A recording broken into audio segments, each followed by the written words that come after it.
Donc jusqu'ici, nous avons vu comment personnaliser de manière simple notre thème par défaut pour lui donner une allure un peu différente et un peu plus personnalisée.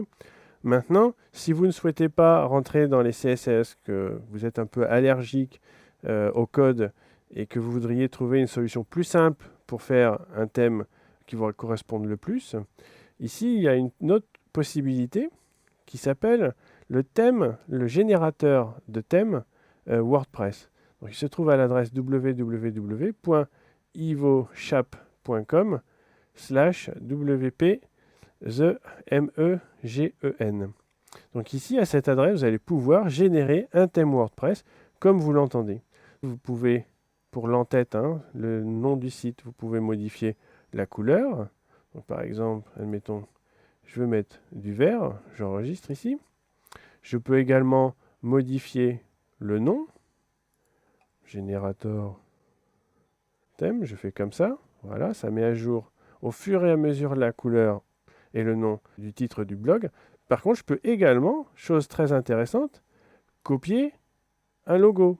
Et à la place du texte au-dessus, je peux avoir directement mon logo, ce qui peut être très intéressant pour pouvoir accéder et avoir une personnalisation vraiment très poussée de mon blog. Ensuite, je peux choisir la largeur, on peut mettre différentes largeurs, comme ceci.